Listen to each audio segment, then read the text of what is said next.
Yes. Okay. Thank you. So, how we will evaluate the outcomes? Okay.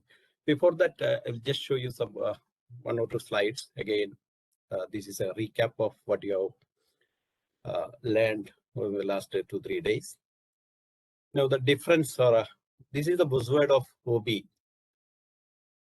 Outcome-based education is a model of education that deviates from the traditional focus. Okay, on what the institution provides to students. That was the traditional focus, in favor of making students demonstrate that they know and are able to do. So whenever we design a curriculum, this should be in our mind. The students should know and are able to do to achieve results. Okay, that is a paradigm shift.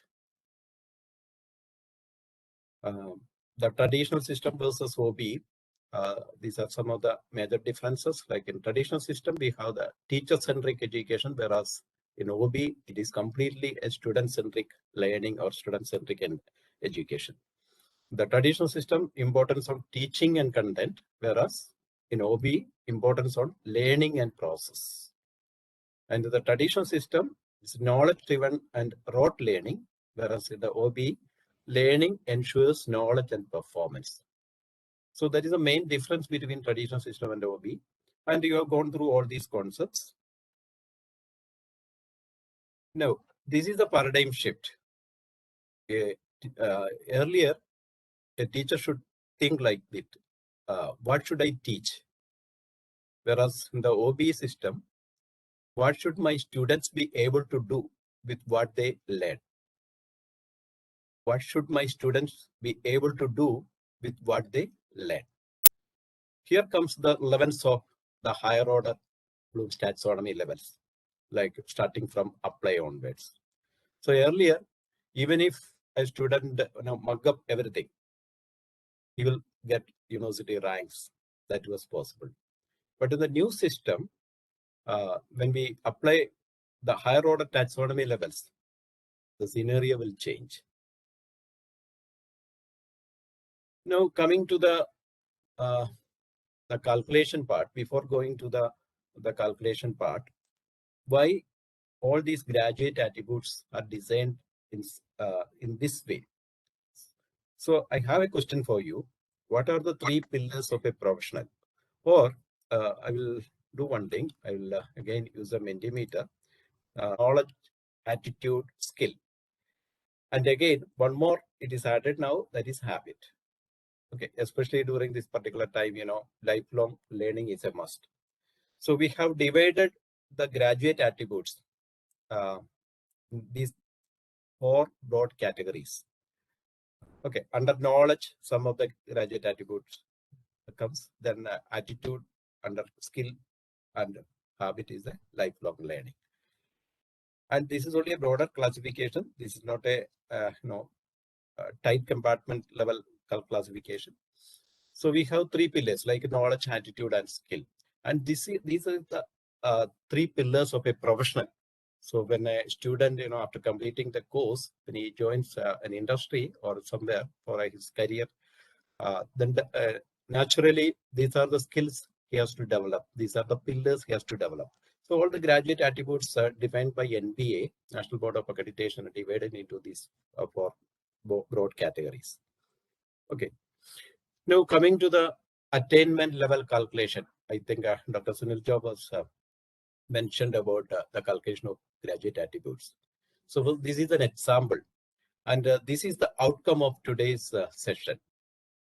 At the end of this session, we will learn how to calculate the program outcomes. Okay, starting from the course outcome, then the PSOs, then finally the program outcomes. This is an example.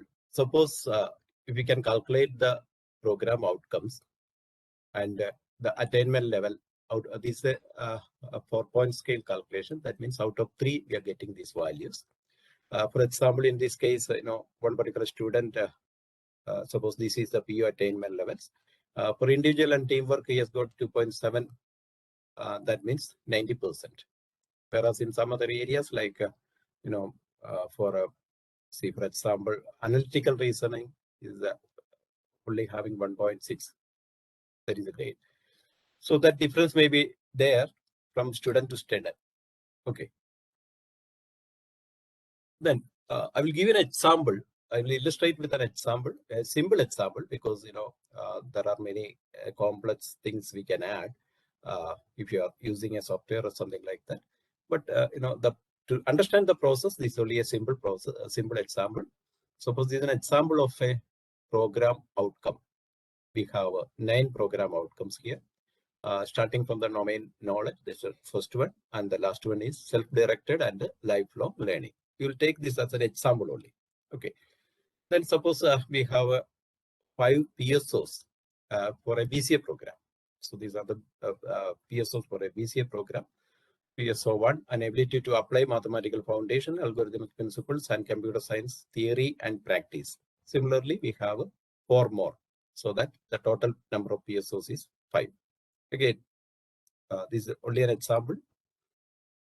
Then we have the course outcomes, like we have defined the 5 course outcomes for a particular course called Introduction to Computers. This is a course of a BCA program. The first course outcome is, identify the parts of the computer system. Identify the parts of a computer system. That is, of course, outcome number 1. Okay. And similarly, we have 4 more.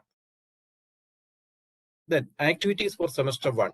There are some other activities, like there is an outreach program. There is an industrial visit. We call it AO103. That is a code for outreach program. Whereas for industrial visit, it is AO104. So these general activities we can add like this, so that it can contribute directly to POs and PSOs. Then considering the outcome-based evaluation, there will be a predefined mapping scale. Direct and indirect assessment methods may be used in preset proportions. We can have direct assessment and indirect assessment. We will see how we can incorporate all these things. Then components of assessment may be. There are different types of assessments, like a semester examination is one of the important assessments. Then we have regular internal assessments, other innovative continuous assessments, activities, events, personality assessments, everything you can include as components. The possibilities of components of evaluation are numerous, like anything from a class test to a MOOC learning or a third-party online test could be used. Option to use innovative learning experiences such as LMS. If you are using a learning management system, you can incorporate many things there. Like we have done, some of the assessments here in the learning management system, like workshop. That is one of assessments. Then we have the question banks. You can use question banks. You can have real-time classroom activities. We can have aptitude assessment portal. Then quizzes and surveys are possible. Gamification elements. Nowadays, a lot of mobile apps are available for innovative teaching and learning. Many things like this, you can add all these things, and there may be some assessments associated with each of these teaching learning components, so that these things can be added to added for a calculation of attainment level. Then questions in semester end examination get mapped to different CEOs. For example, we have a semester end examination where we have 25 or 30 questions in the question paper, and all these questions individually we can map to different CEOs with a sufficient weightage also. And most of things will be possible if you implement some ICT tools. That also we will discuss on Monday, how we can do all these things. It will be easy when we use some ICT tools. Then other components may wholly or at rubric level get mapped to different outcomes. And CEOs are in turn mapped to POs and PSOs. Already we have seen how the CEOs are mapping to POs and PSOs, general activities. And at the end of each semester, we can calculate the CEO attainments. And at the end of the program, we can have the PO and PSO attainments. Okay. Now, in this example, we are using a mapping scale like this. already mentioned, the last sessions also, the weightage from 0 to 3, and the attainment nil, low, moderate, and significant. And the percent of, if we are considering the marks, you can have the scoring pattern like this. For 0% scoring, we will only have a 0 weightage. Similarly, we have the different intervals mapped to different attainment levels for weightage. And this is the COPO mapping, and I think that also was discussed last day. For each of the course, we have the course outcomes and activity outcomes, which can be mapped to the different POs. Similarly, we can map COs to PSOs also. Okay. And at what weightage, the COs can be mapped to POs, that also I think you are aware now. By the Bloom's taxonomy levels itself, that is one of the best way. Otherwise, when we implement this OB in different institutions, we are giving some tips and tricks there. Like, if you're using, if you're having more hours for a particular topic, you can give more weightage in that way. And similar way, we can, map COs to POs in different ways, and it will be more accurate. Coming to the program metrics, again, this is a sample program metrics. Again, this can be a template, when we use ICT tools, this can be a template which can be downloaded from the software, so that you can see the courses or course outcomes listed on the left, the first column, left side. Suppose if you consider a UG program like BCom, the BCom program, which consists of, say, 6 semesters, and suppose for each semester we have 5 courses, average 5 courses or 5 papers or 5 subjects. Then in total, for 6 semesters, we will have 6 into 5. That means 30 courses will be there. For the complete BCom program, there will be 30 courses. And for each course, suppose we have 5 course outcomes, 5 outcomes for each of the courses, then there will be 30 into 5. That means 150 course outcomes. So all these 150 course outcomes will come in the first column. Okay. Starting from the first semester, if you start from the first semester, in the first semester, you will have only 5 course outcomes. And all these 5 course outcomes, you can map to different POs and PSOs. Okay. Similarly, in the next semester, we have another 5 course outcomes. The same way, we can map all these course outcomes to different POs and PSOs. And finally, we will map all these 150 course outcomes at the end of the program. That means on the 6th semester, we will be mapping all the course outcomes, all the 150 or more. Maybe in some cases, there will be more number of courses in a semester. So average 150 courses will be there. So 150 course outcomes will be there. All these can be mapped to different POs and PSOs. Then you can check whether any of these columns are not properly represented. That means there is no proper representation for that particular PO. In that case, you can add some other activities, some other add-on courses or value-added courses to make up that deficiency there. So that when we calculate the attainment level or when we fix a target for the POs, it will be meaningful. Okay, so you can add n number of activities like that. These are actually the OB only activities. That means the marks or score of these activities may not come in the mark sheet, but that will reflect the calculation of the POs. Okay, so once if you finalize this program matrix, maybe you will be finalizing the program matrix, maybe not in the first semester, maybe the second semester, or in the first year you can finalize it because you know the COs of every course. So maybe the second year onwards, you can focus more on some activities in that way. Otherwise, in the first semester itself, we can do all these things so that you will get the entire 3 years to plan for some other additional courses, add-on courses or value-added courses or activities. Okay, this is the first step we have to do. Then we have to prepare a CO-linked course plan. Okay, I am demonstrating this CO-linked course plan. This is the simplest one. Okay, for example, this is a course where 60% mark is for the final exam, semester end exam, and only 40% mark for the continuous assessments. Okay, in some other institutions, it may not be like this. Maybe 80% mark for the semester end exam and only 20% mark for the continuous assessment. That is the case in some other institutions. In some other places, it may be like 50-50, 50% for final exam and 50% for a semester end exam. But with the implementation of new education policy, this pattern is also changing. Like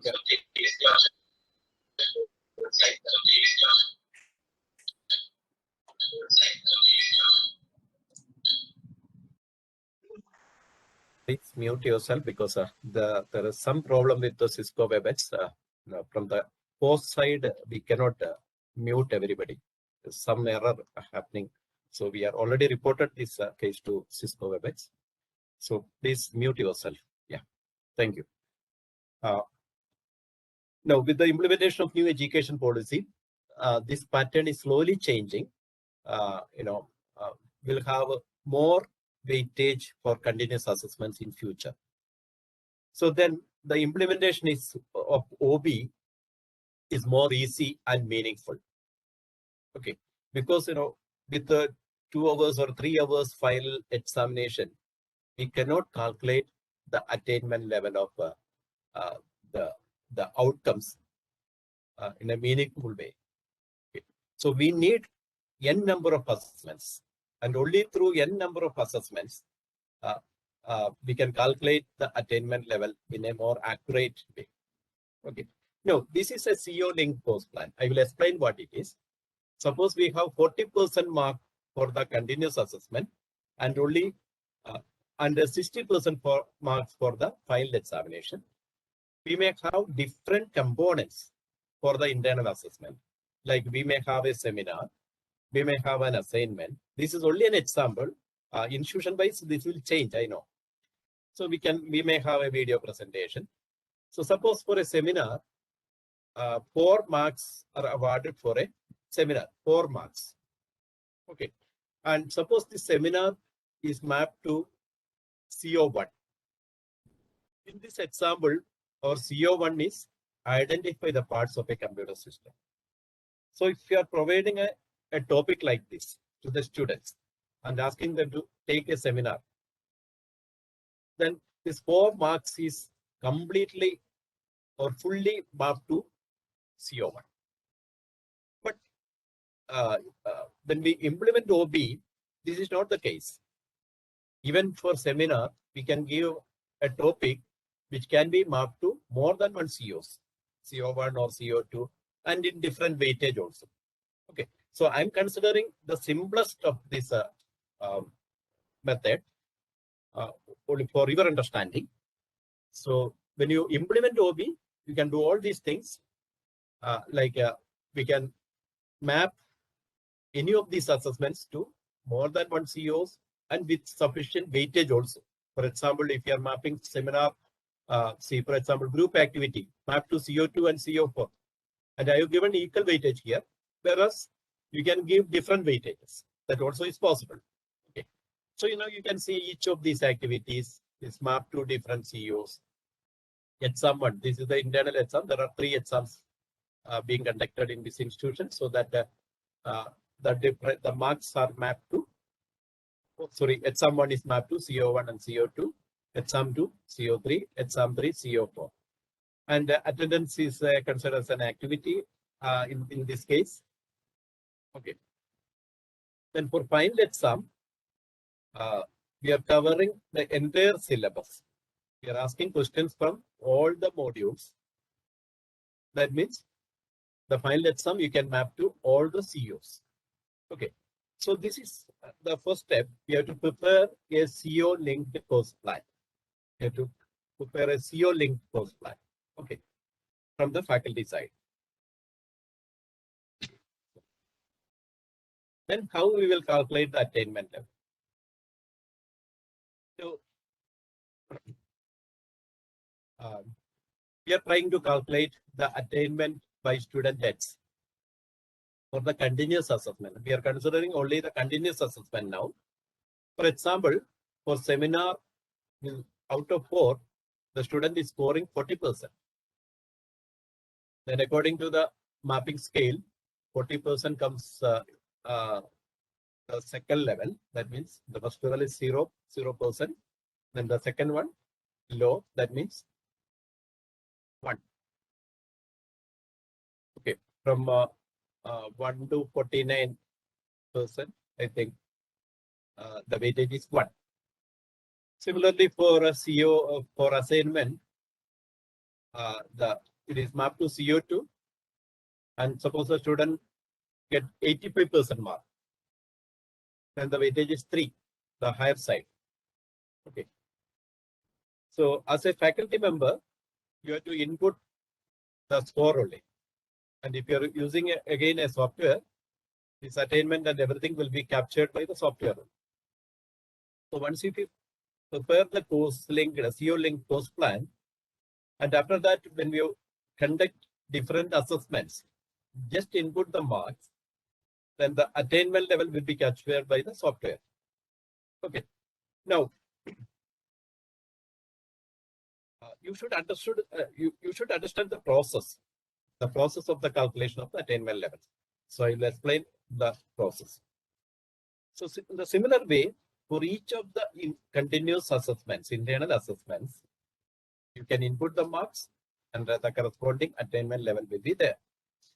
Similarly, for the activity outcomes, what all activities are conducted in the first semester, you can do that also. And we are calculating this attainment level for a particular course, for a particular student. Only for this particular course, for a particular student. Okay. And after the calculation of the this particular course, we will calculate the attainment level of the second course, third course, fourth course. Such a way, we will add. Okay. Now, how we will calculate the attainment? See, for CO1, this is the code for the course. CO101 is the course code, and this one is a course outcome for the course for CO1. CO101 is the course, and this is a CO1. The calculation, you can see 1 plus 2 by 2. How we get that calculation? Here, you can see CO1 appears in 2 places. CO1 for seminar and CO1 for exam 1. And here, the attainment is 1, whereas here the attainment is 2. We are not considering any weightage or anything here. Only this is a simple calculation. Okay, only for understanding the process. So the calculation is 1 plus 2 by 2, 1.5. The similar way we can calculate CO2, the second outcome. I already mentioned we are not considering the weightage or anything else. But when we go for actual calculation, definitely we have to take the weighted average. Okay. So in the similar way, we can calculate CO3, CO4, and CO5, and the activity outcomes is already there. Okay. So now coming to the final examination of this particular course. Again, the final examination, for each of the questions, we should have a mapping. Suppose there are 25 questions or 30 questions in the question paper. Each of the questions you have to map with a particular CO. each of the questions you have to map with a particular CO. Okay. Now we have selected those questions. We have selected those questions which are mapped to CO1 because we are calculating the attainment level of CO1 in this case. Am I audible? I think somebody else mentioned I am not audible. Am I audible? Okay, yes. Thank you. Sure. We are selecting those questions from the question paper which are mapped to CO1. Okay, which are mapped to CO1. Suppose in this question paper, there are 5 questions. The question numbers are given there, which are mapped to CO1. Okay, so on Monday, I will show you how we can map questions to COs. Okay, in an Excel sheet or somewhere, I will show you. Now, for example, for question number 1, suppose this is a question having 1 mark, maybe the A part or something like that. And suppose the student got 1 out of 1, that means 100%. Then the question level attainment is 3. The question level attainment is 3. Okay. Whereas the weightage is 2. The weightage means this particular question is mapped to CO1 with a weight 2. Okay. It is already there. Already we have mapped the questions. Again, I will tell you, if you are using some software, it is already there, so that you need to input the marks only here. Similarly, for question number 16, suppose the student get 1.5 out of 2. That means 75%. The question level attainment is 3, whereas here the weightage is 3. That means this question number 16 is mapped to CO1 with a weightage 3. It's already mapped like this.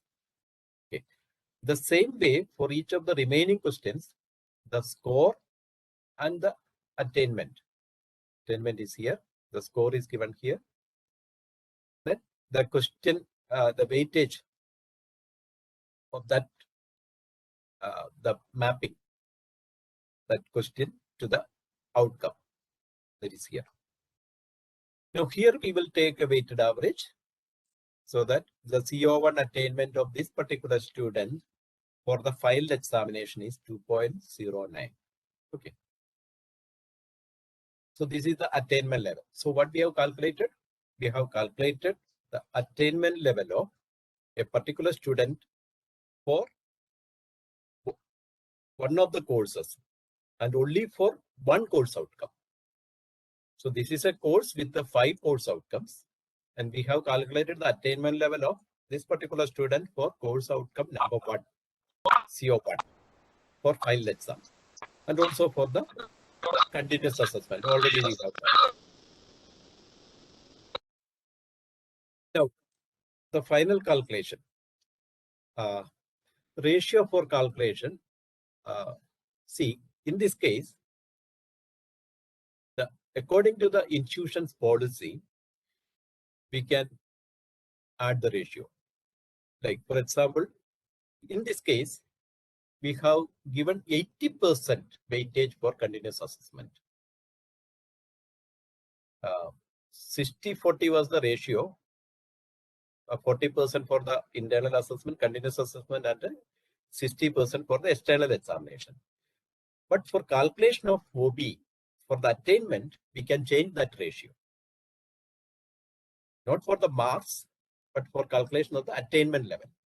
So in this case, we are giving 80% weightage for continuous assessment for calculating attainment, and only 20% for filed examination. And the logic is, what is the logic behind that?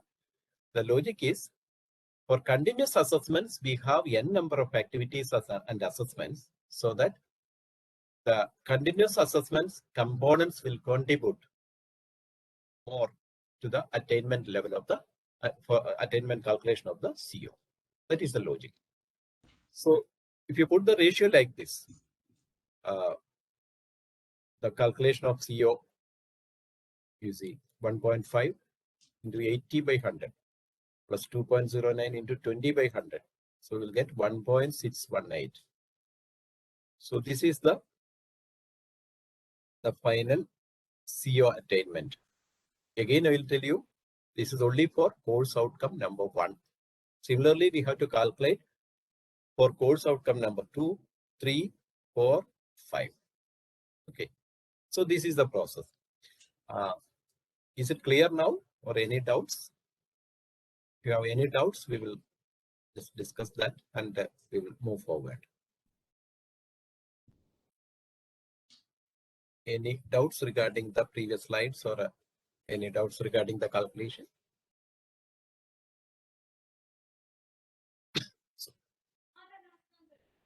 Okay. So it's clear. Yeah.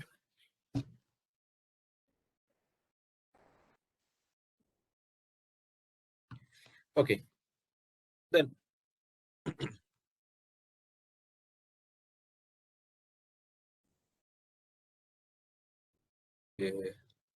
question about weightage.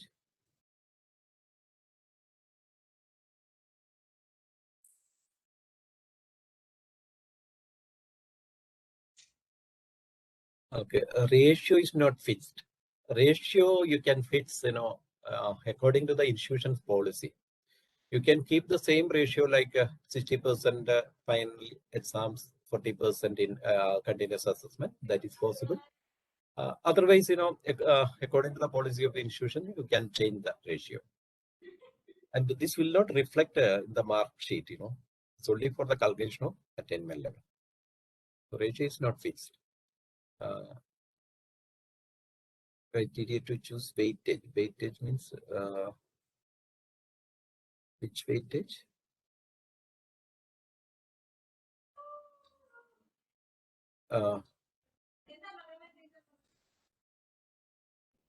Just 1 minute. Calculation of CO attainment for internal exams once again. Okay. Yeah, I'll show you.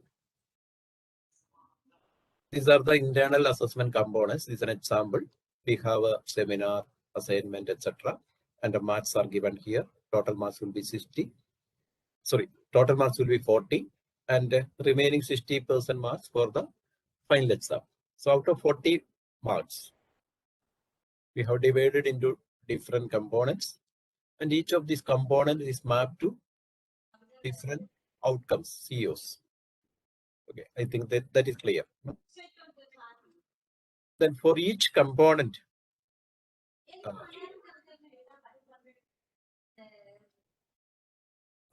what is your doubt? Calculation.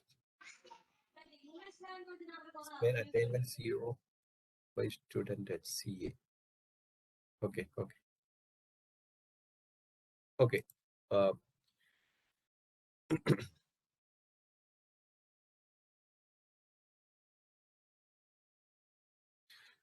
I will explain. Now consider CO1. Consider CO1. In this case, CO1 appears in 2 places for seminar and exam 1. Now the attainment of CO1 with respect to seminar, attainment is 1, whereas for exam 2. Here we have simply taken the average. I already mentioned we are not considering any weighted average or anything like that. Yeah, we are not considering any weight, anything like that. Okay, but in actual practice, we should consider all these things. This is only for your understanding how the process is. When we implement it, definitely we have to consider more COs, and we have different weightages for each of the COs. All these things we have to consider. That I will on Monday I will show you the ICT implementation and all those things where we will consider all the weightage and everything. No, 1 plus 2. In 2 places CO1 is there, so 1 plus 2 divided by 2. Simply taking a simple average 1.5. That way, that is the process. Okay.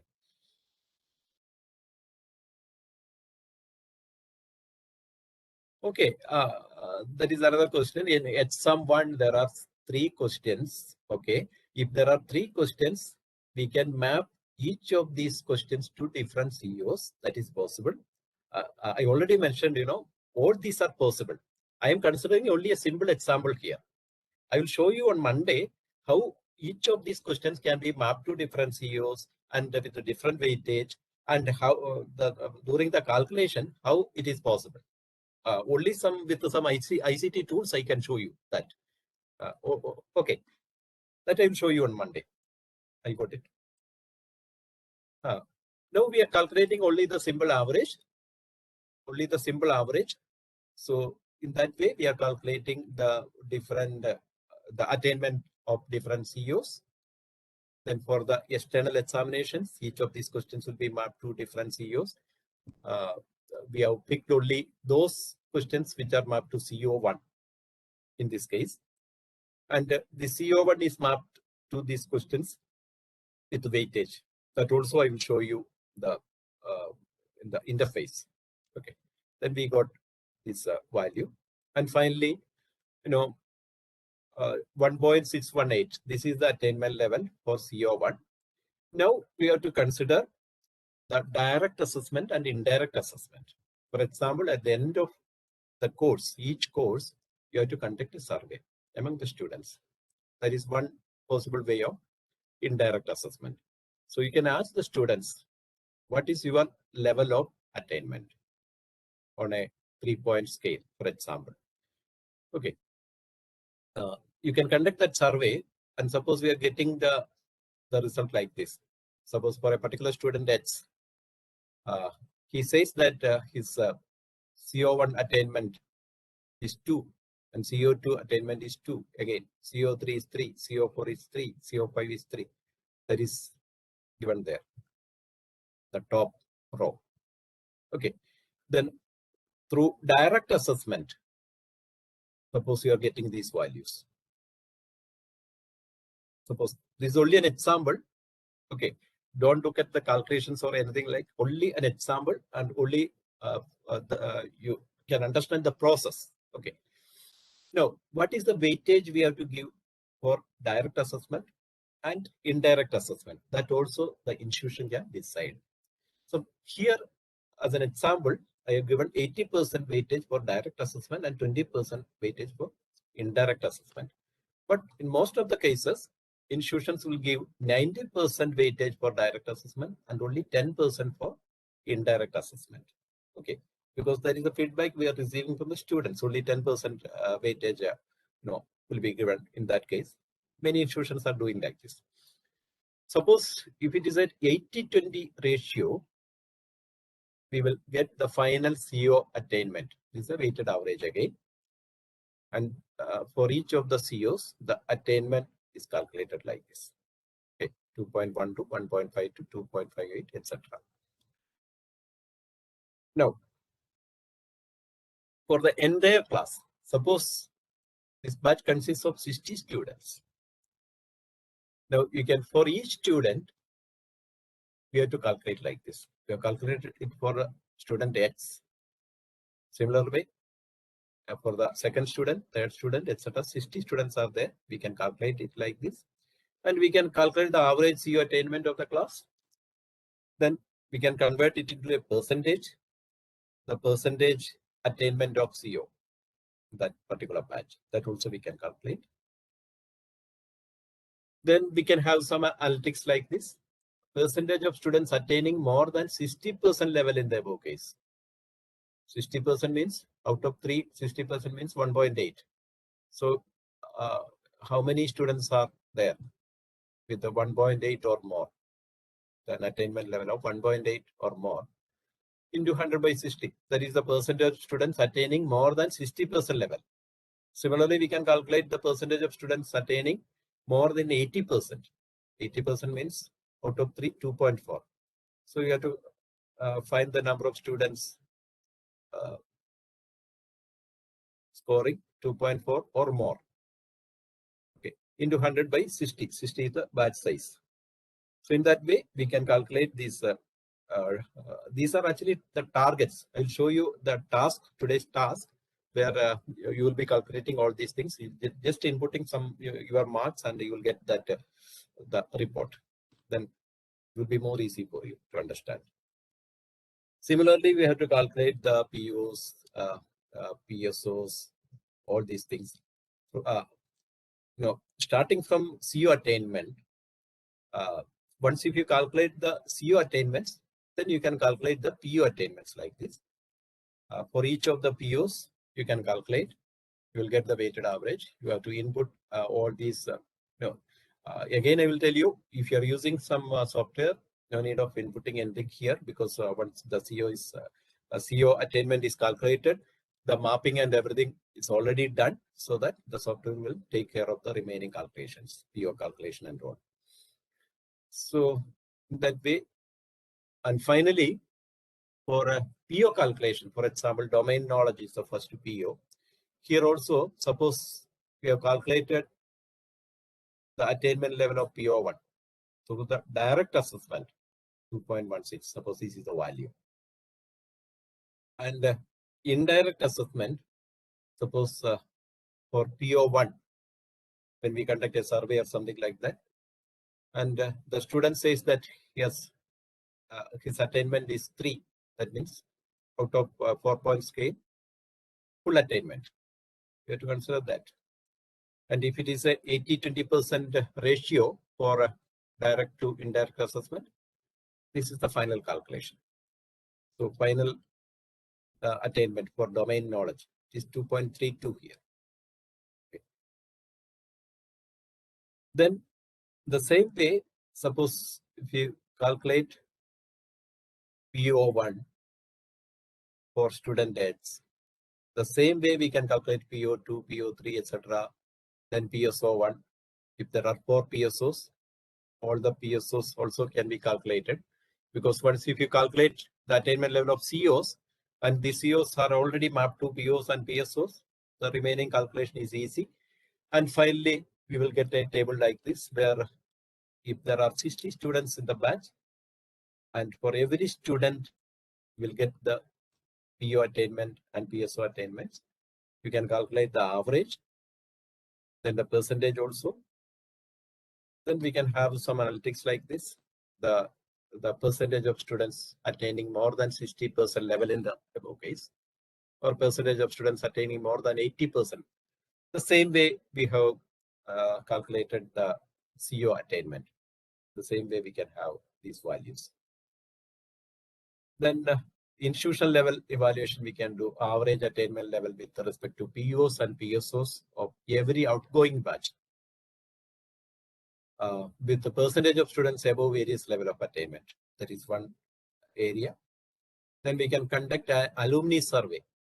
We can conduct a survey of the from the students who have passed out of the institution at least during the last 5 years in terms of POs and PSOs. Then we can have an employer survey, and based on these surveys, we can identify the gap and we can formulate the action plans. Okay, we can revisit the COs or POs or PSOs, or we can add more activities or learning activities or assessments or add-on courses, etc. Okay, and we can have n number of assessments like pen paper test or open book exams. All these things we can do. Innovative assessments we can do. For example, the IIT Goa last year, they conducted a final semester exam like this. They asked every student to frame questions. They asked every student to frame questions and answer those questions, framed by that particular student. And they will give marks based on the quality of the question. Okay. So every student has to frame different questions and creative questions, I can say, and quality questions. And based on the questions, they will evaluate the student. Okay. Questions and answers also is there, but the question is more important. So this is one of the innovative practices we can adopt, at least for the internal exams, because for the final exams, we cannot do like that. Anyway, the universities may not permit like this.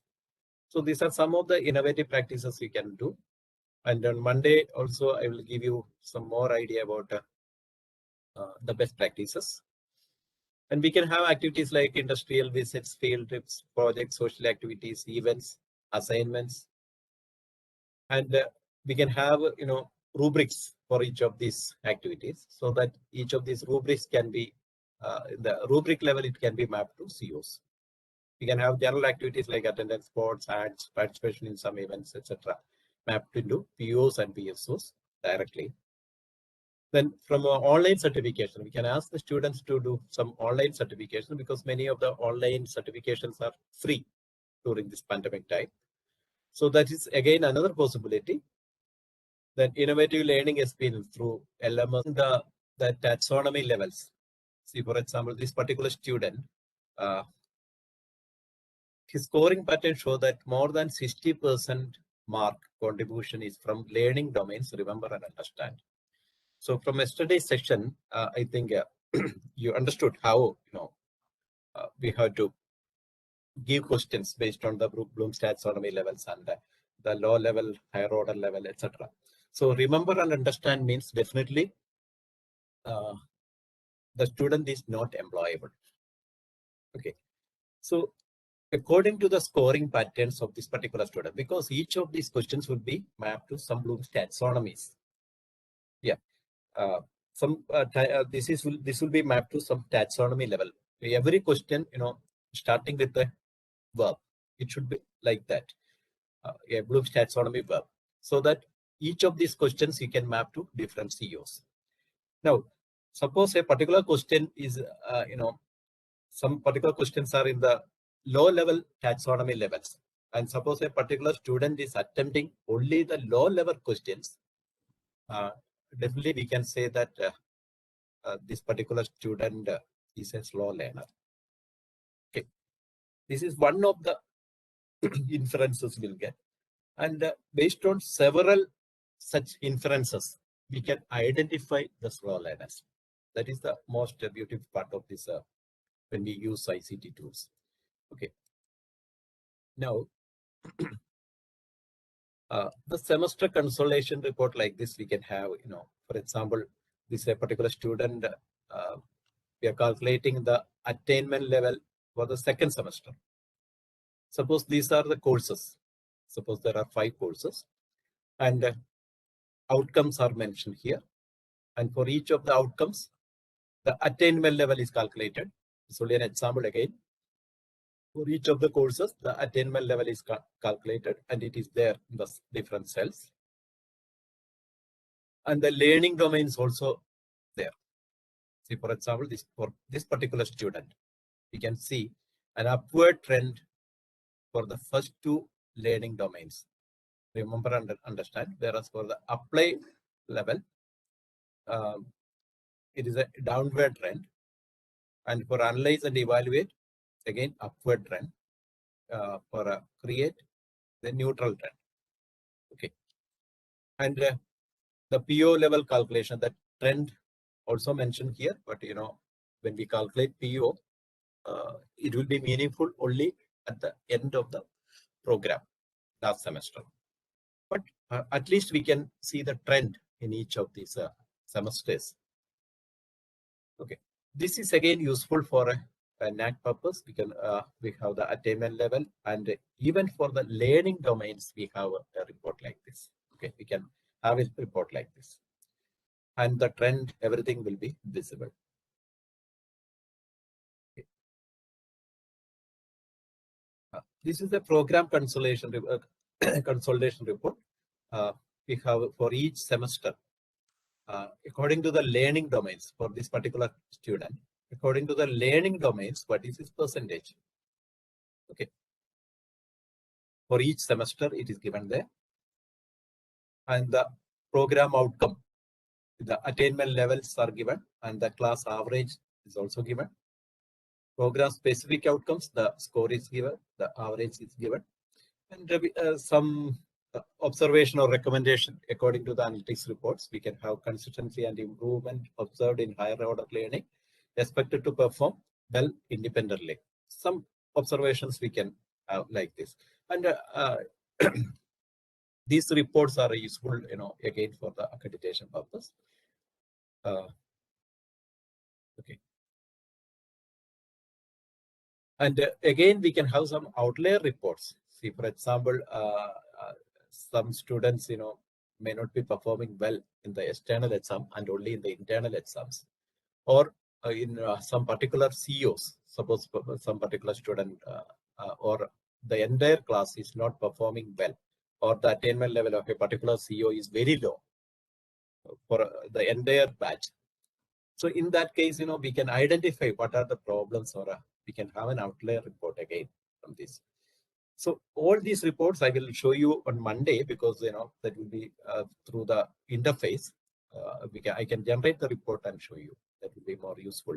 But these are some of the reports we can have when we go for the implementation of OB. So that will help you in the accreditation process. Okay. Then I will show you today's task also, and after that I will answer the questions.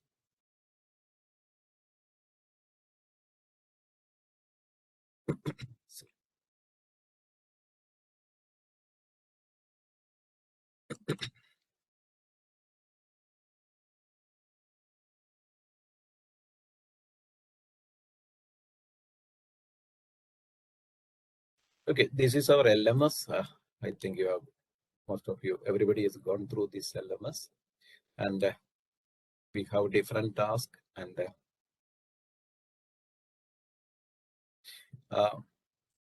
we had a task like this. This is a workshop task. This workshop is a feature in the Moodle platform. Now we are in the assessment phase.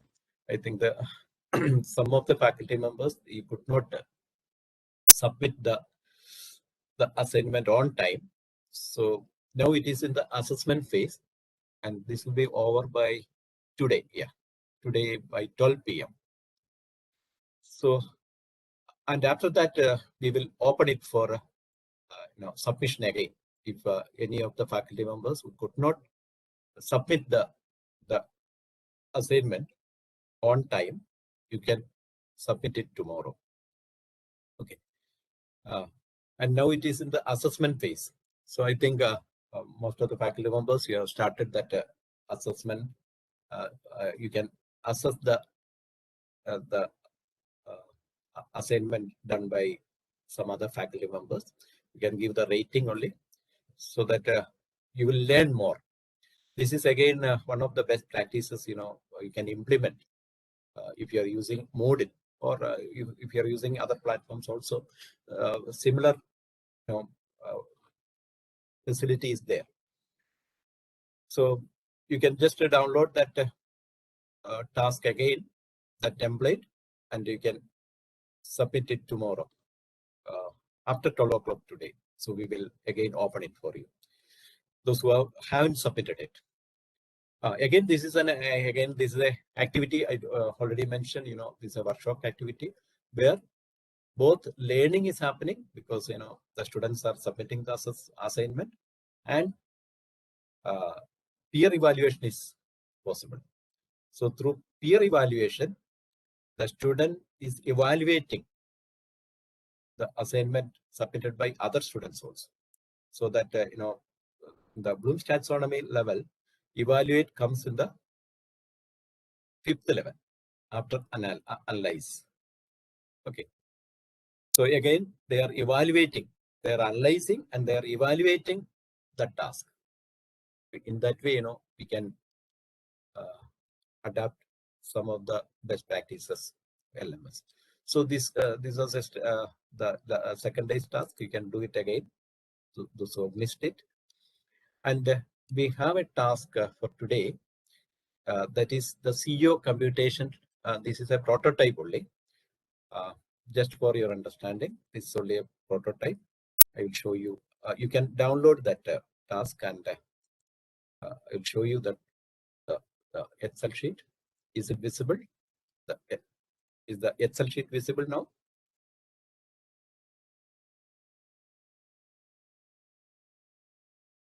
No. Okay. Just I will show you. Not visible? Definitely. I'll share it once more.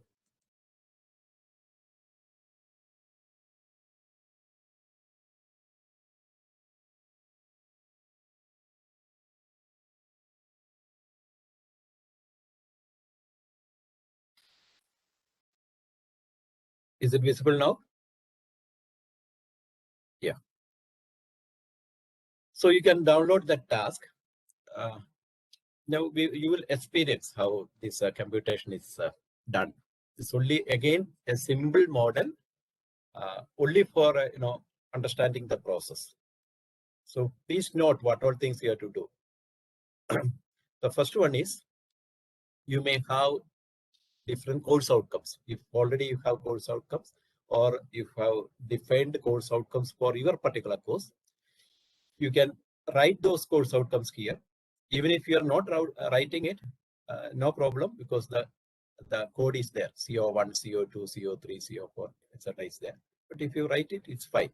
Just write the course outcomes. Otherwise, leave it. Don't worry about that. And nothing you have to do here. Please listen. Here, suppose your question paper consists of 20 or 25 questions. Okay. Whatever it may be. For the first question, you can write the question here or the question code or something like that. Even if you leave that, no problem, question number is there. But you have to map the question to different COs. See. For example, question number 1. I will just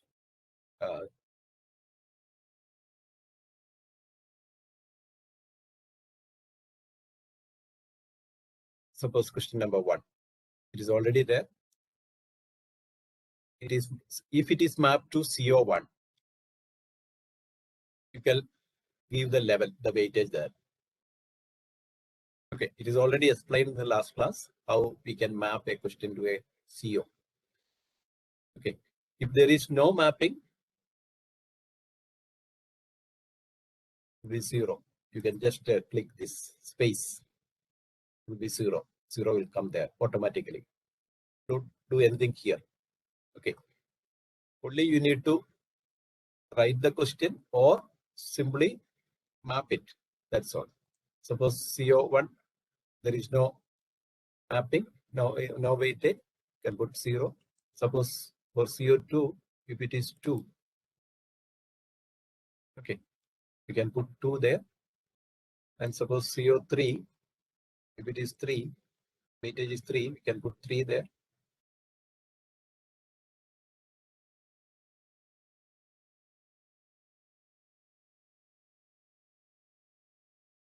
Something like this.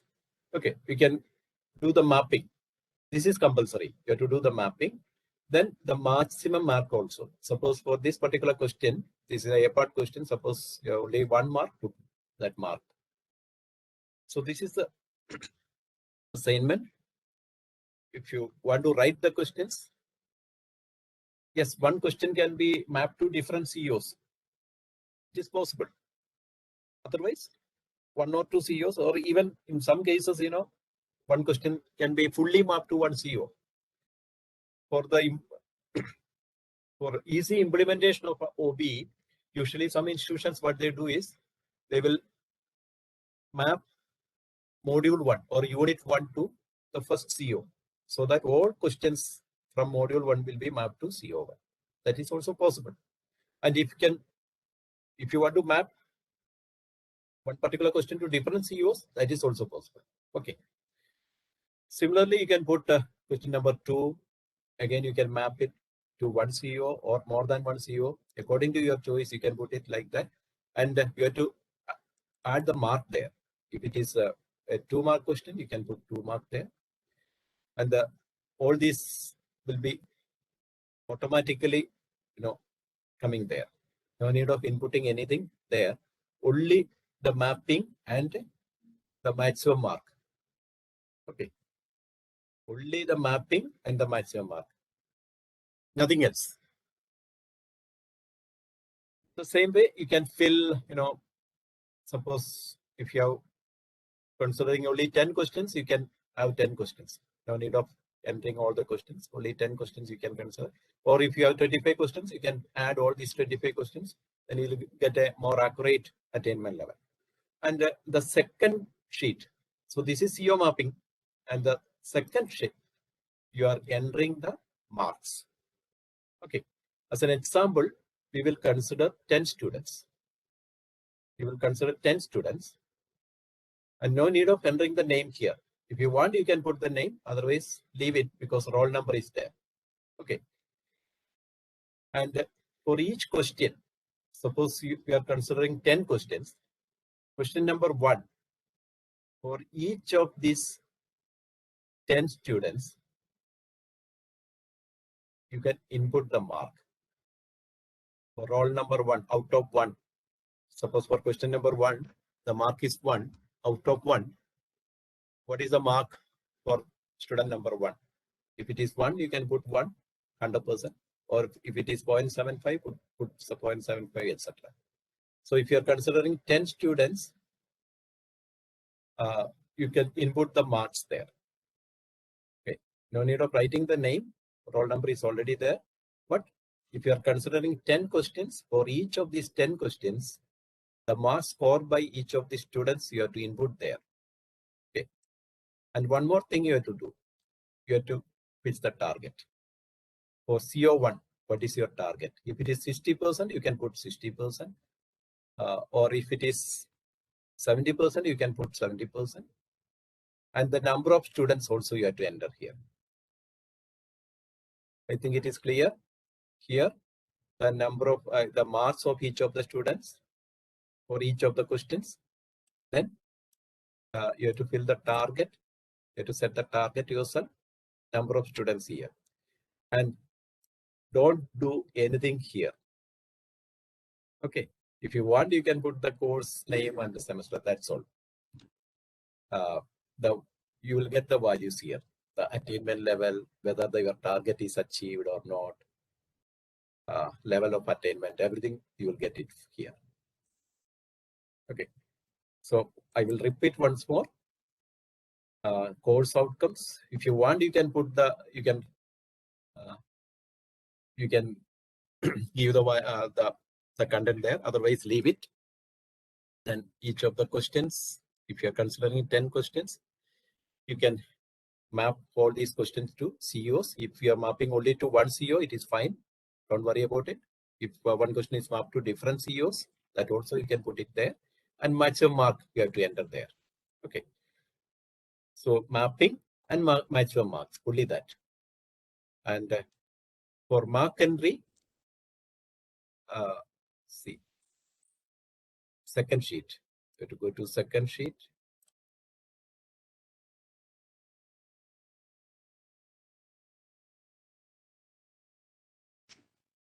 Here, 10 students we are considering. If you want, you can put the name, otherwise leave it.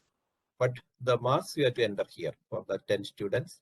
And if there are 10 questions you are considering, we have to enter the marks there.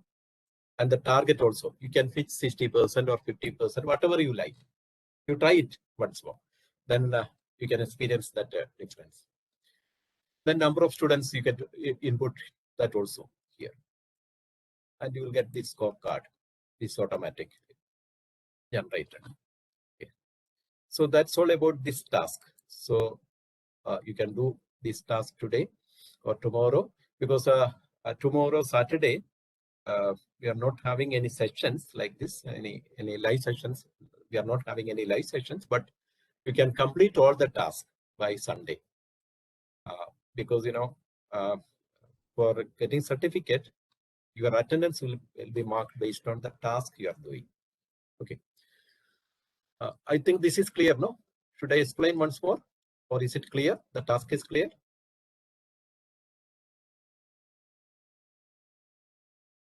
Yes, you can fix different different target for different CEOs. That is possible. So the task is clear, no? Yes.